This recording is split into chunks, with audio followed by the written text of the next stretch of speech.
Good morning everyone. आज की जो हमारे टॉप 15 क्वेश्चन हैं, तो टॉप 15 क्वेश्चन में क्वेश्चन नंबर जो एक है हमारा, जनगणना कौन सी सूची का विषय है? समवर्ती सूची, संघ सूची, राज्य सूची या फिर इनमें से कोई नहीं। तो हमारा जो ऑप्शन सही है ऑप्शन नंबर बी, संघ सूची, यानी कि जनगणना संघ सूची का विषय है। अब हम ऑप्शन की बात कर लेते हैं। ऑप्शन नंबर ए, समवर्ती सूची। समवर्ती सूची को कहाँ से लिया गया है? ऑस्ट्रेलिया से। अब बात करते हैं संघ सूची तथा राज्य सूची। संघ सूची तथा राज्य सूची को कनाडा से लिया गया है। अब बढ़ते हैं अगले क्वेश्चन की तरफ, जो कि हमारा अगला क्वेश्चन है, बुद्ध ने सर्वाधिक उपदेश कहाँ दिए? श्रावस्ती में, पावा में, गंधार में या फिर उज्जैन में। तो हमारा जो सही ऑप्शन है ऑप्शन नंबर ए, श्रावस्ती में। बुद्ध ने सर्वाधिक उपदेश श्रावस्ती में दिए थे। अब हम बात कर लेते हैं बुद्ध का जन्म कहाँ हुआ था। तो बुद्ध का जन्म लुम्बिनी में हुआ था, जो कि नेपाल में स्थित है।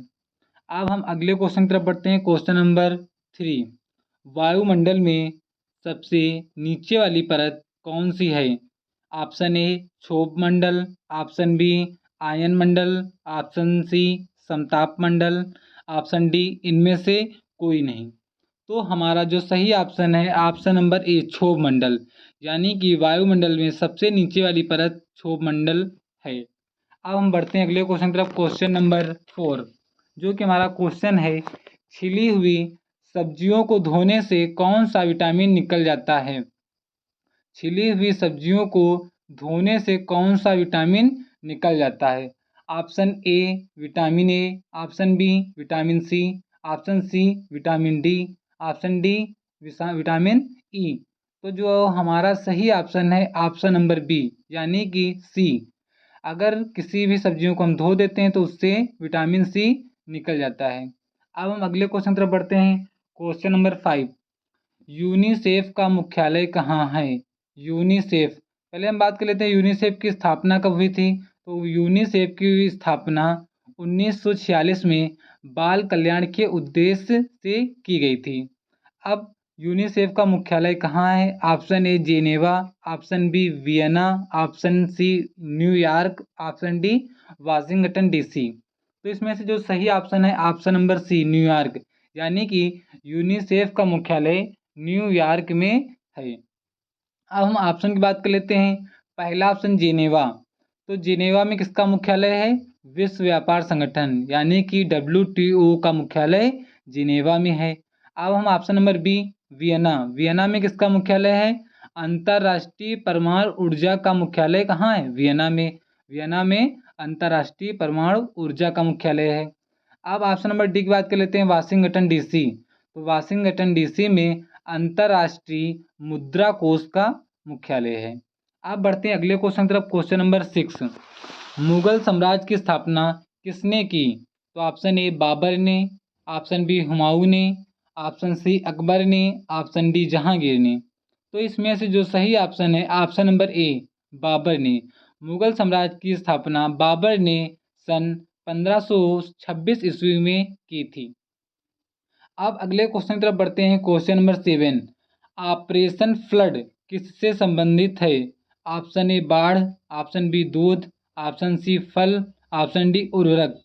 तो इसमें से जो सही ऑप्शन है ऑप्शन नंबर बी, दूध से, यानी कि ऑपरेशन फ्लड दूध से संबंधित है। अब हम ऑपरेशन फ्लड के बारे में जान लेते हैं थोड़ा सा। तो ऑपरेशन फ्लड को ही श्वेत क्रांति भी कहा जाता है। इसका संबंध दूध से है। अब ऑपरेशन फ्लड की शुरुआत 1970 ईस्वी में की गई थी। अगर हम बात करें ऑपरेशन फ्लड के जनक की, तो ऑपरेशन फ्लड के जो जनक हैं वर्गीज कुरियन को कहा जाता है। अब हम बढ़ते हैं अगले क्वेश्चन की तरफ। क्वेश्चन नंबर 8, विश्व ओजोन दिवस कब मनाया जाता है? 14 दिसंबर, 3 अक्टूबर, 21 अक्टूबर या फिर 16 सितंबर। तो जो सही ऑप्शन है ऑप्शन नंबर डी, यानी कि 16 सितंबर। 16 सितंबर को विश्व ओजोन दिवस मनाया जाता है। अब अगले क्वेश्चन तरफ बढ़ते हैं। क्वेश्चन नंबर 9, जो कि क्वेश्चन है हमारा कि गेहूं का सर्वाधिक उत्पादन होता है। Option A, Punjab, option B, Madhya Pradesh, option C, Andhra Pradesh, option D, Uttar Pradesh. तो गेहूं का सर्वाधिक उत्पादन किस राज्य में होता है? तो इसमें से जो सही ऑप्शन है ऑप्शन नंबर डी उत्तर प्रदेश, यानी कि गेहूं का सर्वाधिक उत्पादन उत्तर प्रदेश में होता है। यह गेहूं का उत्पादन कुल उत्पादन का लगभग 28.4% उत्तर प्रदेश में होता है। अब अगले क्वेश्चन तरफ बढ़ते हैं। क्वेश्चन नंबर 10, पहली महिला राज्यपाल कौन थी? Option A Shrimati Sarojini Naidu, option B Indira Gandhi, option C Shrimati Sucheta Kripalani, option D इनमें से कोई नहीं। तो पूछा गया है पहली महिला राज्यपाल कौन थी, तो इसमें से जो सही ऑप्शन है ऑप्शन नंबर ए श्रीमती सरोजिनी नायडू। श्रीमती सरोजिनी नायडू पहली महिला राज्यपाल थी। अब हम इनकी बात कर लेते हैं सरोजिनी नायडू की। तो सरोजिनी नायडू को ही भारत का कोकिला नाइटिंगेल ऑफ इंडिया भी कहा जाता है। पहली महिला राज्यपाल के अलावा ये कांग्रेस की प्रथम भारतीय महिला अध्यक्ष थी। इन्होंने यह अध्यक्षता 1925 में कानपुर अधिवेशन में की थी। अब अगले क्वेश्चन तरफ बढ़ते हैं। क्वेश्चन नंबर 11, विभवांतर का एसआई मात्रक होता है। Option A ohm, option B coulomb, option C ampere, option D volt. तो इसमें से जो सही ऑप्शन है तो ऑप्शन नंबर डी वोल्ट। विभवांतर का एसआई मात्रक वोल्ट होता है। अब हम ऑप्शन की बात कर लेते हैं। जो पहला ऑप्शन दिया गया ओम, ओम प्रतिरोध का मात्रक होता है। दूसरा ऑप्शन जो दिया गया है हमारा कूलाम, कूलाम ये आवेश का मात्रक होता है। थर्ड ऑप्शन जो हमारा दिया गया है एम्पियर, एम्पियर ये धारा का मात्रक होता है। अब हम अगले क्वेश्चन तरफ बढ़ते हैं। क्वेश्चन नंबर 12, मधुशाला किसकी कृति है? Option A Harivansh Rai Bachchan, option B Jaishankar Prasad, option C Ramdhari Singh Dinkar, option D Vasudev Sharan Agrawal. तो इसमें से जो सही ऑप्शन है option number A Harivansh Rai Bachchan. Madhushala Harivansh Rai Bachchan की कृति है। अब हम अगले क्वेश्चन तरफ बढ़ते हैं। क्वेश्चन नंबर 13, लाल किले का निर्माण किसने करवाया था? ऑप्शन ए शाहजहां ने, ऑप्शन बी बाबर ने, ऑप्शन सी अकबर ने, ऑप्शन डी औरंगजेब ने। तो लाल किले का निर्माण शाहजहां ने करवाया था, यानी कि ऑप्शन नंबर ए सही है। अब अगले क्वेश्चन तरफ बढ़ते हैं। क्वेश्चन नंबर 14, भारत का सबसे महत्वपूर्ण लघु उद्योग कौन सा है? ऑप्शन ए चमड़ा उद्योग, ऑप्शन बी चीनी उद्योग, ऑप्शन सी कपड़ा उद्योग, ऑप्शन डी हथकरघा उद्योग। तो इसमें से जो सही ऑप्शन है हमारा तो ऑप्शन नंबर डी हथकरघा उद्योग।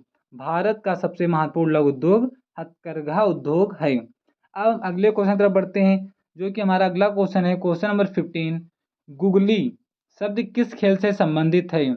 गुगली शब्द किस खेल से संबंधित है? ऑप्शन ए बास्केटबॉल से, ऑप्शन बी कबड्डी से, ऑप्शन सी क्रिकेट से, ऑप्शन डी शतरंज से। तो इसमें से जो हमारा सही ऑप्शन है ऑप्शन नंबर सी क्रिकेट से, यानी कि गुगली शब्द जो है वह क्रिकेट से संबंध है। अगर यह वीडियो आपको अच्छी लगी हो तो वीडियो को लाइक करें। ऐसे ही वीडियो को देखने के लिए चैनल को सब्सक्राइब करें।